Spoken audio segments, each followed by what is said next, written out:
Bonsoir très chers téléspectateurs, nous vous saluons de partout où vous nous suivez. Merci pour ce grand intérêt que vous éprouvez par rapport à votre magazine Deadline. Le dimanche passé, nous avons reçu pour vous le porte-parole du chef de l'État, le professeur Kassoum Mwemba Yama. Avec lui, nous avons retracé le bilan de l'année 1 de Félix Antoine Tshisekedi, chef de l'État, président de la République de la RDC. Et ensemble, nous avons analysé et essayé de comprendre comment s'est déroulée la première année de son Excellence, le président de la République. Ce soir, nous revenons avec une nouvelle thématique dans votre programme Deadline. Nous allons nous entretenir avec l'avenir de notre nation, les étudiants. Je vais saluer la présidente de l'Union ou de la représentation des étudiants en République démocratique du Congo, Priska Maliala. Nous vous saluons. Bonjour. Priska Maliala, vous n'êtes pas seule sur ce plateau. Vous êtes la présidente de la représentation de tous les étudiants en RDC. Vous allez nous présenter vos collègues ou vos membres dans ce comité, ensemble avec les téléspectateurs, pour que nous puissions découvrir. Merci. Je suis accompagnée de mon deuxième vice-président, qui s'appelle Regan Kitenge Kikwakwa, qui est en charge de l'administration de la structure. Mais aussi, il y a avec moi le chargé des relations publiques de la structure, qui est M. Francis Mosaka, qui est coordonnateur des étudiants de l'université Révérend Kim. Il faut le dire, lui, il est de l'Institut technique médical de Kinshasa. Donc, voilà ceux avec qui nous sommes aujourd'hui. Ce soir, nous allons parler de la situation de l'étudiant congolais. Vous êtes à l'aise avec ce sujet? Je ne peux qu'être à l'aise. Qui est actuellement l'étudiant congolais? Eh bien, je pense que c'est une question qui est la plus simple, mais en même temps la plus complexe. Pourquoi? Parce que l'étudiant congolais devrait se définir lui-même. On ne devrait pas le définir. On ne devrait pas lui dire qui il est. Il devait se définir. Et fort malheureusement, le long des années, ce n'est pas ce qui s'est vraiment fait. Et ce pourquoi nous luttons, c'est pour que l'étudiant congolais puisse connaître son identité et qu'il puisse se définir comme il se doit. Et pour moi, si je dois définir l'étudiant congolais, je dirais que l'étudiant congolais, c'est ce futur cadre qui va relever le pays, qui va redorer le blason terni de la RDC. Nous le savons, lorsque vous allez partout dans le monde, et même partout en Afrique, quand on dit c'est un Congolais, déjà c'est compliqué, les gens vous regardent bizarrement. Et même les intellectuels congolais sont mis dans le même sac que tous les Congolais. Donc il y a un problème d'identité qui se relève au niveau national, mais nous en tant qu'étudiants, en tant que fleur et je dirais lead de la jeunesse, nous devons bien sûr montrer l'exemple. D'où l'étudiant congolais, je dirais que c'est la lampe de toute la jeunesse de la RDC. C'est la lampe de toute la jeunesse. Très chers téléspectateurs, si vous nous prenez le coup, nous sommes dans votre magazine Deadline, où nous prenons un petit repas de la nouvelle année qui se pointe à l'horizon, ainsi que soutenir tous les étudiants congolais à travers ce repas que nous partageons. Moussaka, j'aime bien votre nom. Hein. Merci beaucoup. Vous êtes dans le comité, vous êtes qui? Oui, dans le comité national de tous les étudiants du Congo, je suis chargé des relations publiques. Vous êtes chargé de relations publiques, oui, chargé de... Vous êtes à l'université Révérend Kim, c'est ça? Oui, je suis des Révérend Kim. Vous qui êtes dans le privé, comment vous vous présentez en tant qu'étudiant? C'est la même question que vous avez posée à votre président. À la présidente, mais d'une autre manière. Et nous, en privé, notre façon n'est pas de présenter l'étudiant congolais.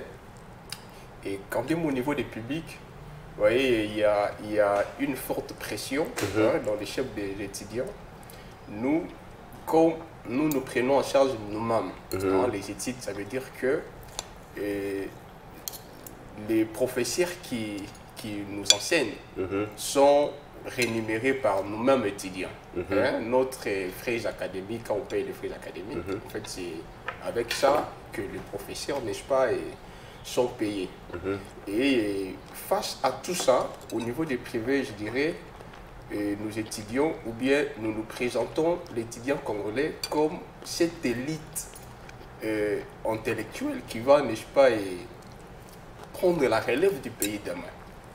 Et dans ce sens, on peut dire que l'étudiant congolais est celui qui est censé d'apprendre avec beaucoup de conscience, avec beaucoup de sérieux, parce que l'avenir du pays est entre ses mains des mains.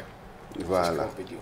On va vers Regan. Regan, vous êtes futur infirmier. Hein? Je suis déjà infirmier. Infirmier. Ah, d'accord. Je suis gradué en sciences infirmières. Et là, je fais ma licence en santé communautaire, en épidémiologie spécifiquement. Ça, c'est très bien. Pensez-vous que le niveau de l'étudiant congolais est à quel niveau? Elle a régressé, elle a avancé?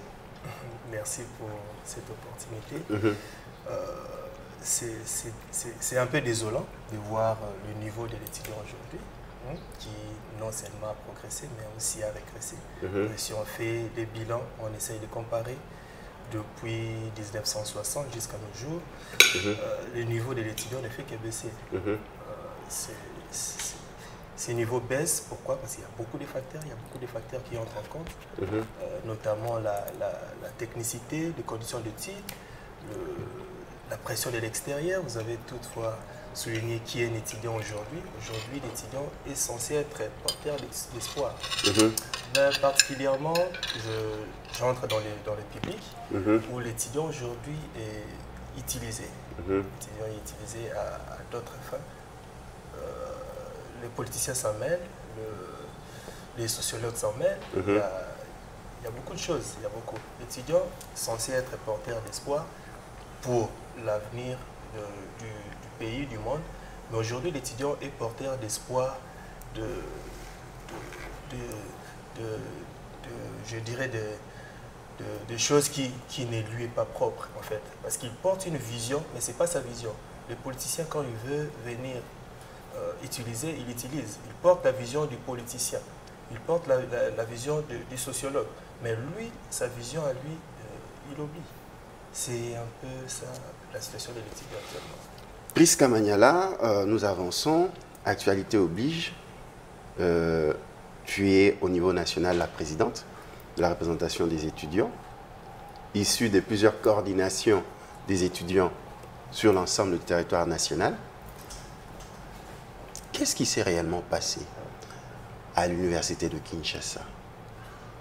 Vous qui êtes si près des étudiants, et vous-même aussi, de l'UNIKIN aussi. Qu'est-ce qui s'est passé? Relatez-nous vos faits. Eh bien, très récemment, nous le savons, il y a eu des échauffourées sur la colline Inspirée.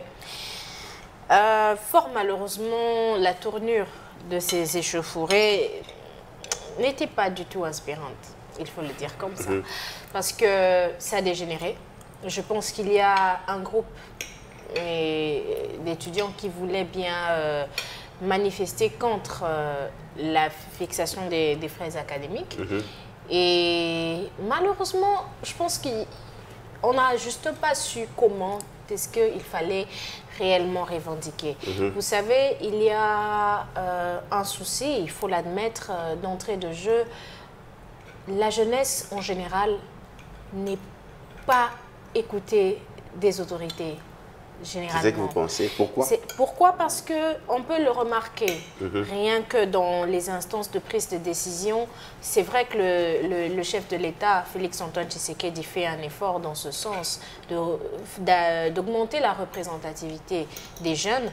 Mais nous le savons, les années antérieures, c'était très difficile de voir les jeunes dans les instances de prise de décision du pays et même du monde. C'est une lutte, c'est un combat qui se mène aujourd'hui et que nous aussi nous menons en tant que représentation des étudiants congolais.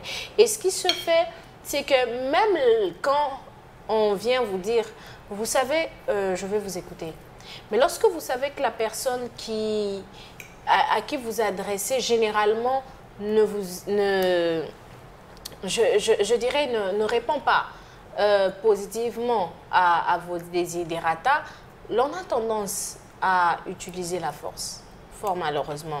Et je pense que c'est ce qui s'est passé sur la colline inspirée. Mais je continue d'être confiante qu'il faut un autre leadership. Il faut une autre façon de revendiquer parce qu'il y a plusieurs mécanismes de manifestation prévus dans la loi. Il y a des sit-ins, il y a tellement de mécanismes que je ne comprends pas que 10 ans après, 15 ans après, les étudiants n'ont toujours utilisé qu'un seul moyen et c'est la marche. Ce qui est bizarre. Mais aussi, il faut rentrer dans les faits et observer.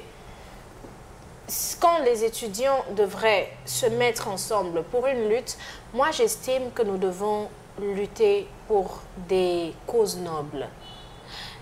La question des frais académiques, pour moi, je me dis, pour moi, aujourd'hui, je prends le temps d'analyser au fur et à mesure qu'on avance.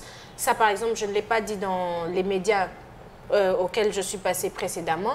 Au fur et à mesure que j'avance, je me rends compte que la faute, non seulement elle est partagée, mais à l'heure actuelle, je dirais que c'est la faute à personne. Pourquoi? Pourquoi? Parce qu'il y a eu même mort d'homme de pauvres policiers. Il y a eu mort d'homme d'un policier dans une marche où les étudiants réclament que le Minerval est fixé à un prix élevé par rapport à leur capacité. Par rapport à quelle capacité, par exemple? Bien, de leurs parents. Il y a un étudiant qui vous dit « Mon père est payé 200 000 francs le mois.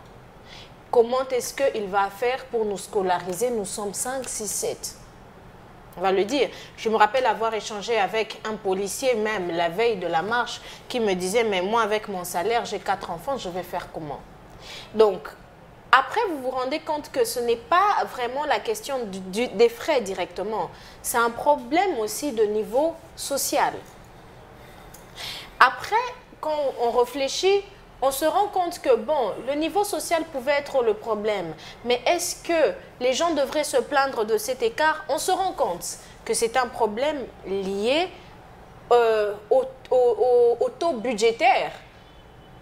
Après, on avance encore, on se rend compte que, mais bon, il y a 10 ans qu'on a fixé ces frais, et il y a 10 ans, le dollar était à 92 ou à 96, et aujourd'hui, ça ne suit pas par rapport à ça ne suit pas. Du marché. Le marché aujourd'hui, on est à 17, le taux budgétaire est à 16 437, mais les frais, je dirais, d'entrée de jeu étaient fixés en dollars. Et c'est là le problème, parce que l'université de Kinshasa est une université officielle du pays, l'image même du pays, et avoir les frais académiques fixés en dollars, déjà il y a 10 ans, nous n'étions pas là, en tout cas nous tous. Donc, je pense que le problème, il vient d'un passé très lointain. Après, il y a la question du fait qu'on met en avant une monnaie étrangère à laquelle on compare constamment, couramment et quotidiennement. Je pense qu'il faudrait vraiment des séances et des séances de réflexion pour pouvoir trouver quel est le vrai problème. Très chers téléspectateurs, si vous nous prenez le cours, nous recevons dans votre magazine Deadline le comité de la représentation des étudiants de la RDC, conduite par sa présidente Priska Maniala. Nous sommes en train de réfléchir sur la situation de l'étudiant congolais et nous sommes en train de partager un repas d'union, de communion ensemble. Priska Maniala, nous allons réfléchir. Nous avons écouté religieusement ce problème de réévaluation de taux. Comme tu l'as dit, on a quitté le taux de 95, 96 000 francs qui était devenu désuète par rapport au taux du dollar passé il y a de cela 10 ans. Et on a vu qu'il y avait un gap qu'il fallait combler, que par exemple, lors des anciens premiers ministres, prenaient en charge cet écart pour payer par exemple les enseignants. Mais arrivé au gouvernement de son Excellence Sylvestre Ilukamba, ils vont remarquer que ce n'est plus possible de suivre. Qu'est-ce qu'il faut faire? Il faut tout simplement réajuster, essayer de payer, comme je peux le dire abusivement, au taux du jour. Donc, combler le gap. Maintenant, cette décision, comme ça s'est dit dans les médias, s'est prise de manière collégiale. Une représentation de la délégation des étudiants, des administratifs du LIKIN, du ministère, ainsi de suite, tous pour comprendre le bien fondé, parce que quelque part, ça ne suivait pas la paye des professeurs et des autres corps académiques, mais que cela ne tienne. Pour un taux aujourd'hui que je peux dire de manière simple à 17, on vous demande de payer à 17, ça pose problème. Mais il y a une multitude de frais que les étudiants payent sans brancher, sans se plaindre, sans casse. On prend les syllabus des étudiants, payés au taux du jour, 20 $. Il y a ceux qui vont jusqu'à 30, ce sont les professeurs. Nous avons les interrogations payantes. À chaque fois, il faut payer. Nous avons les TP.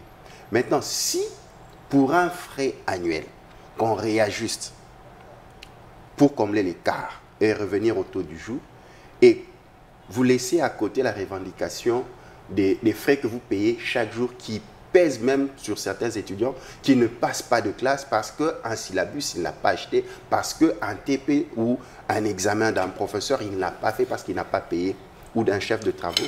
Pensez-vous que c'est seulement à un taux annuel qu'on devait nécessairement se plaindre? Il y a plusieurs de ces étudiants et plusieurs de ces parents et plusieurs personnes qui ont posé cette question et je vous la repose en tant que présidente des étudiants. Eh bien, j'aimerais préciser une chose. Il n'est pas question du taux du jour, mais du taux budgétaire. Tout à fait. Le taux du jour actuellement, il est à 1730 environ. Et le taux budgétaire est à 16 437. Oui, ça c'est quelque chose qu'il faut préciser. Alors, la question des syllabus, des interros payants, des travaux pratiques pour lesquels il faut payer, c'est là où j'ai dit que le problème, il est ailleurs. Parce que vous entendrez d'autres étudiants dire, mais vous savez pourquoi est-ce qu'on ne veut pas de ces frais? C'est parce que en dehors des frais, on doit encore payer ça, on doit encore payer ça, on doit encore payer ça, on doit encore payer ça. Donc moi, je pense qu'il faudrait que les étudiants, nous asseyons et que nous puissions nous poser les bonnes questions. Nous revendiquons pourquoi. Quel est le vrai problème? Comment est-ce qu'on arrive à le résoudre? Parce que descendre dans la rue, c'est bien beau, on fait du bruit, on se remarque, mais après on déborde et nous sommes mal cotés. On va dire, ah voilà la jeunesse de la RDC, voilà ce que l'on appelle les futurs cadres de ce pays. C'est une honte et nous ne pouvons défendre le mal. Mais après, il est important de se poser la question de savoir, est-ce que ce que nous payons suffit? Est-ce que ce que nous voulons apprendre vaut ce que nous payons? Après, c'est un rapport aussi de qualité-prix. Si nous estimons que nous ne recevons peut-être pas une, je dirais une formation de qualité par rapport à ce qui, je dirais, par rapport à ce que nous payons, c'est une chose. Mais nous savons qu'à l'université de Kinshasa, il y a des éminents professeurs. Et donc, moi, je pense qu'il fallait réfléchir lors de ce conseil de partenaires, qu'est-ce que nous voulions faire? Vous pensez que celui qui vous forme, qui vous donne l'intelligence, qui vous donne la connaissance, soit sous-payé, par exemple? Quelqu'un qui fait de vous, Prise Kamanyala, futur député, futur médecin, c'est impossible. Parce qu'on doit se le dire, plus la connaissance est de qualité, plus elle coûte. C'est un rapport qualité-prix. Et nous, en tant que représentante nationale des étudiants congolais, je ne veux pas accepter qu'en pleine année académique, on apprenne qu'il y a des grèves dans mon université. Alors que je milite pour qu'il y ait une amélioration des conditions de l'étudiant. Et pour que l'étudiant apprenne dans des meilleures conditions, c'est déjà qu'il puisse apprendre en suivant son cursus de façon pleine, que l'année académique puisse commencer le 10 octobre et terminer le 31 juillet sans rupture. Ma question c'est celle-ci. Entre les revendications des enseignants, professeurs d'université, et la revendication, celle des étudiants, quelle est la plus véridique? Quelle est la plus véridique? Moi, je pense que les deux se valent. Elles se valent à quel moment? Au moment où nous siégeons au Conseil des partenaires. j'ai siégé dans ce conseil et j'ai porté la voix de l'étudiant de l'université de Kinshasa. Parce qu'en ce moment-là, c'était pour l'université de Kinshasa. Je connais la réalité de nos étudiants. Je connais la réalité sociale en général. Et en même temps, il y avait les revendications des professeurs. Ayant siégé au conseil des partenaires, j'étais là en portant en même temps des revendications anticipées des étudiants, mais aussi en écoutant les revendications des professeurs de l'université de Kinshasa. Et ceci se disait déjà, nous avons grévé des années durant pour la question du manque à gagner, qui était l'écart entre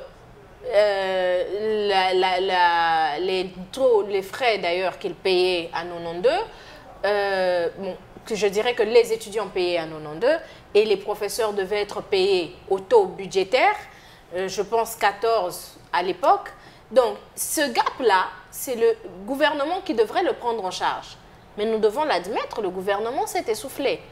Et le gouvernement n'a pas couvert. À l'instant où nous parlons, nous sommes dans une nouvelle année académique au 3e mois, mais le gouvernement doit encore 4 mois de primes aux professeurs. Et dans ce cas, les professeurs se disent, nous n'allons pas gréver, nous allons pour une année blanche. Et en tant que représentant des étudiants, avec bien sûr d'autres délégués facultaires étaient représentés et d'autres membres de la coordination, nous nous disions, nous ne pouvons pas venir siéger pour en ressortir avec une année ratée, une année blanche. Et là même, notre raison d'être n'y sera pas. C'est alors que nous avons milité pour que les professeurs concèdent une partie de leur parcelle. Il faut le dire comme ça. On fait les calculs, c'était 3 jours de travail. On fait les calculs, les frais connexes, il faut le dire. Dans les frais connexes, dans l'instruction 021 du ministre, il n'y a pas la prime des professeurs. C'est le communiqué de presse qui a suivi la publication de l'instruction 021 disant que comment le dire, la prime des professeurs fait partie des frais connexes. Je pense que c'est ce qui a un peu compliqué les choses après. Parce qu'il fallait inclure la prime des professeurs que le gouvernement prenait en charge autrefois dans le Minerval. Et lorsque nous faisons les calculs, nous arrivons à 638 000 francs. Et là, je m'oppose, je dis non, ça passe pas. Ma question, une question qui taraude. Beaucoup de gens ne veulent pas poser cette question parce qu'ils pensent que c'est sujet à polémique. Oui. Mais nous allons la poser sans polémique. Oui. Je ne citerai pas les noms des universités. Je vais dans les universités privées. Quand vous remarquez les universités privées payées excessivement cher, comme celui de mon frère, qui est là, qui me regarde, les universités privées payées cher, vous pensez que ces gens-là ne font pas partie de la même société, de l'Emba, Ngaba, de Lubero, de l'Olmami, ainsi de suite? Et ces étudiants font partie de la même société. Comment des autres peuvent payer jusqu'à 1000, 1500 $ en étant à Kinshasa? Vous verrez que ces universités fréquentées par les étudiants de Kingasani, de Lemba, de Matete, par les étudiants de Okatanga, Lomami, Kassai, tout ce que vous voulez. Exactement, Monsieur Katende. Moi, je crois que c'est pour ça que je dis, il faudrait qu'on se pose les bonnes questions. Après ce qu'il y a eu, il faut que l'on s'asseye et qu'on se demande, il est où le problème exact? Est-ce que dans cette revendication, il n'y avait que la question des frais? Je l'ai dit, ces frais, au départ, devaient coûter 638 000 francs. Mais seulement pour les publics? En tout cas pour l'université de Kinshasa, ça devait être 638 000 francs. J'ai milité, sachant déjà que les étudiants venaient de payer 253 000 francs les années précédentes, mais en même temps, ayant la réalité de l'année blanche en face de moi, il fallait concéder une partie. C'est comme ça que nous sommes descendus jusqu'aux 485 000, contre lesquels plusieurs revendiquent quand même. Mais après, il faudrait se poser la question, est-ce que dans cette marche, il n'y avait que des étudiants? Est-ce que D'où la question de l'infiltration et de la sécurité des sites universitaires. Et surtout des hommes des chambres. Des hommes des chambres. Et surtout qu'il y a des femmes, de jeunes femmes Oui, il y a tout ça et nous en sommes rendus compte. On a dû déguerpir et au fur et à mesure qu'on a déguerpi, on a retrouvé, on a, je dirais, ramassé quelques bribes de vérité aussi quelque part. Parce que nous sommes arrivés à l'université de Kinshasa, il y avait des personnes qui logeaient quand même là depuis 10 ans, 20 ans, sans plus être étudiants. Donc ça, ce sont des identifications qui devraient se faire avant. Moi, je pense que la décision pourrait être bonne, mais elle a juste été exécutée au mauvais moment. Parce que nous sommes en pleine année académique. Soit on l'aurait fait pendant les vacances qui sont déjà passées, on aurait attendu les prochaines vacances. Avant de faire notre tour de table, ma question est celle-ci. Qu'est-ce que vous avez échangé avec le chef de l'État? Parce qu'on l'a vu même consterné, choqué. Oui, le chef de l'État a été choqué. Et un bon chef d'État, il devrait être choqué de ce qui peut être la réaction de sa population lorsque celle-ci revendique. Et surtout de ses enfants. Oui, nous sommes tous ses enfants. Parce que vous êtes des jeunes. Oui, en principe, mais même les plus vieux sont ses enfants parce que le chef de l'État est le père de toute une nation. Alors, la question, elle se trouve à un niveau de citoyenneté, de conscience. C'est là où je n'arrêterai pas de le dire et le redire. Il faut qu'on se pose les bonnes questions. La question n'est pas seulement la question de se dire ce sont des jeunes étudiants. Mais ces jeunes étudiants sortent de quelle société? Est-ce que vous avez présenté vos condoléances à la famille du policier Oui, oui. Ça, je l'ai fait dans tous les médias où je suis passée et je continue de le faire. Et ceux de l'UNIKIN l'ont fait, précisément? En tout cas, je suis déjà coordonnatrice à l'UNIKIN. Je parle en leur nom. Est-ce que vous pouvez regarder dans les yeux sa veuve, par exemple, et ses enfants? La regarder dans les yeux, je dirais non. Je dirais non. Nous ne pouvons les regarder qu'avec tristesse parce que pour un pays où beaucoup se disent être chrétiens comme la RDC, nous savons que même dans la Bible, même Dieu ne souhaite pas la mort du méchant. Donc, a fortiori, un soldat qui était allé au front faire son travail, donc on ne peut pas le souhaiter et on ne peut pas se taper la poitrine et dire que ce policier devrait mourir. Je comprendrais que le policier meurt en guerre, qu'il meurt à Béni parce qu'il y a un affront ou partout où il y a guerre, mais pas venir mourir dans un site universitaire. En tout cas, là, c'est le dernier endroit où un policier devrait mourir. Mais après, moi, je pense que nous présentons nos condoléances d'abord à la famille, mais aussi à toute la nation, parce que c'est un policier qui est tombé au front, mais il faudrait qu'on continue de se poser les bonnes questions. C'est poser les bonnes questions. Les bonnes questions, nous allons nous les poser maintenant. Qu'est-ce qu'il faut faire pour que cette telle situation ne revienne plus? Nous avons constaté, par exemple, je vous partage, parce que l'UNIKIN aussi fait partie des universités publiques, un niveau d'insalubrité élevé, les conditions sanitaires ne sont pas réunies, et même la sécuritaire. Comment l'étudiant congolais en général peut retrouver sa place d'antan quand on vous dit que non, c'est un étudiant qui passe, tout le monde le respecte? Oui, en réaction, par rapport à la question posée, et j'aimerais d'abord dire que l'étudiant congolais doit comprendre une chose, que nous sommes dans une période où tout a changé. Les régimes politiques ont changé, l'actuel chef de l'État a une façon autre de voir les choses. Vous voyez, le temps de faire des marches, le temps n'est pas de revendiquer nos droits avec des marches et tout et tout. Moi, je pense que ce temps-là est vraiment révolu. C'est révolu. Nous sommes dans une configuration autre que celle des années passées. S'il y a quelque chose, parce que si vous suivez les discours des chefs de l'État, les chefs de l'État comptent beaucoup plus sur la jeunesse congolaise. Et cette jeunesse, je dirais, commence d'abord par l'élite intellectuelle. C'est à nous, n'est-ce pas, de prêcher, n'est-ce pas, l'exemple, de donner, n'est-ce pas, un exemple à la jeunesse qui ne fréquente pas l'université. C'est à nous, n'est-ce pas, de donner ces modèles-là. on a besoin de quelque chose. Il faut à tout prix faire des marches pour pouvoir trouver gain de cause? Moi, je pense que c'est non. Pourquoi? Parce que ici, nous avons connu la première passation civilisée du pouvoir. Et nous sommes censés laisser avec le marche. Parce que ça ne profite pas aux étudiants. Vous voyez, les années passées, lorsque les étudiants marchaient, nous avons perdu beaucoup et alors beaucoup d'étudiants. Et avec ces nouveaux pouvoirs, moi je pense que c'est également un nouveau départ. On devait voir des choses autrement.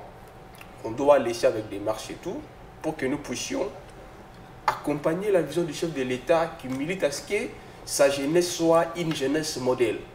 Voilà la réponse que je peux n'est-ce pas, donner à la question posée. Rigen, qu'est-ce qu'il faut faire pour que cela ne se reproduise pas?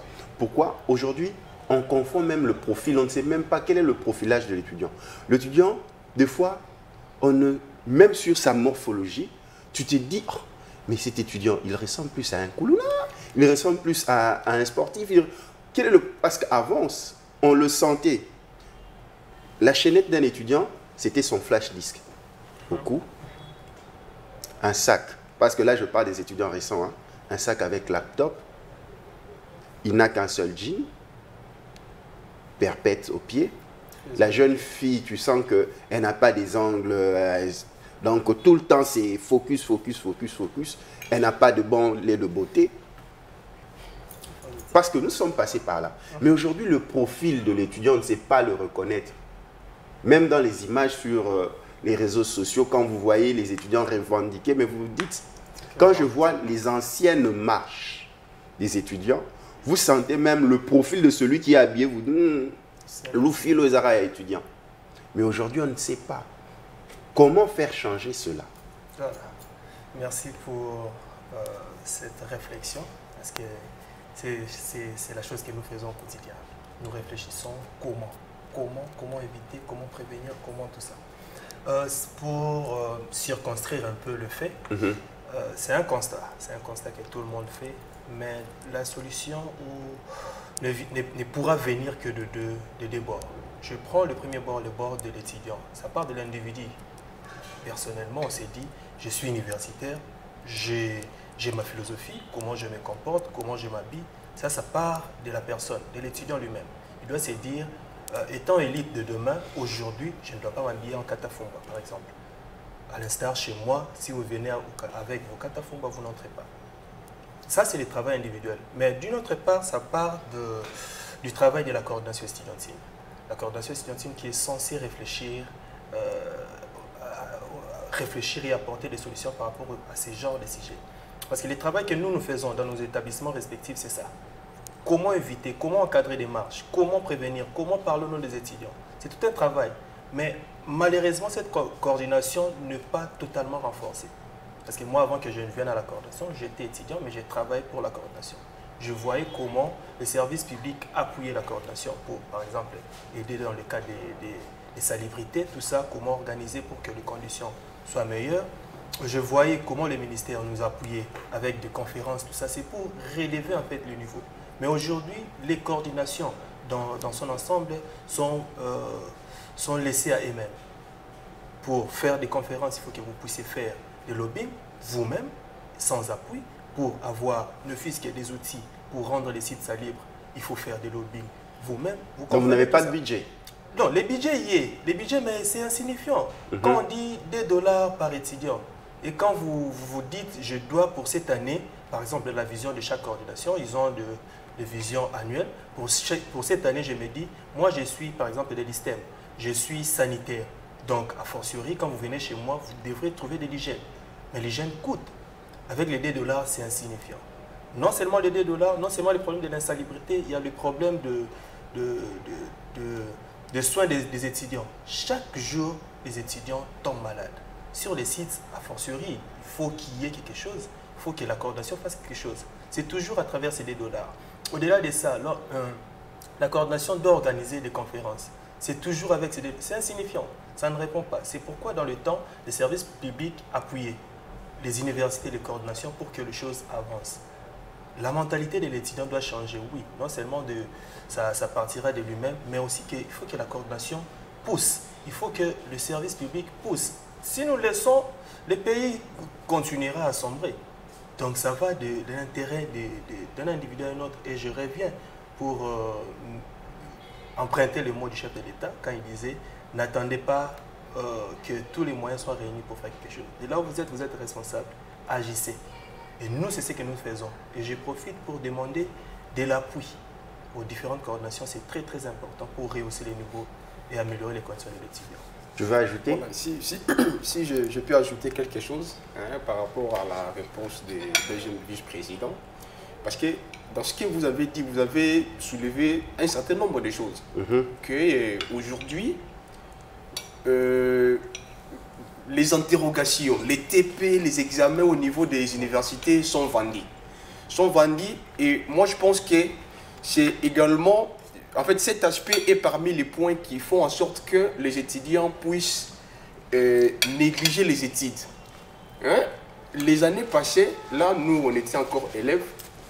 Lorsqu'on voyait un aîné du quartier qui est étudiant, en fait, il était respectué.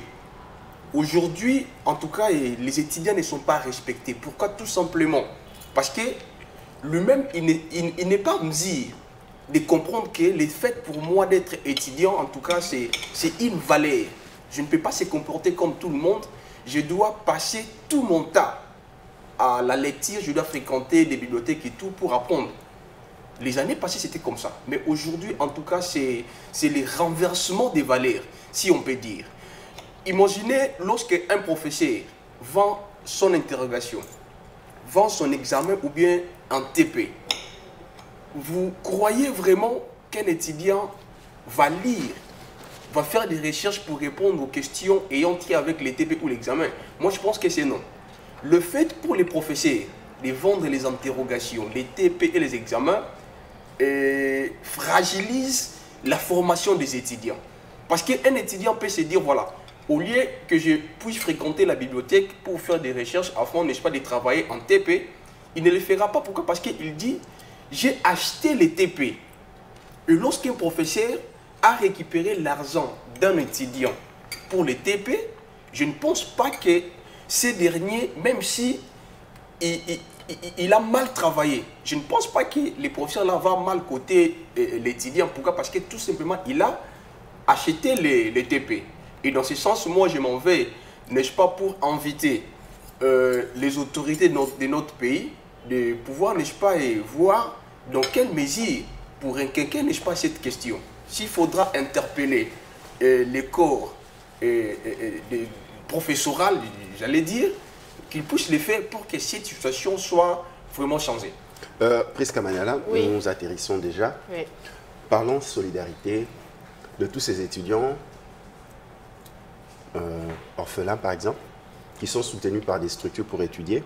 Parlons solidarité de tous ces étudiants qui n'habitent pas la même province que les universités auxquelles ils étudient.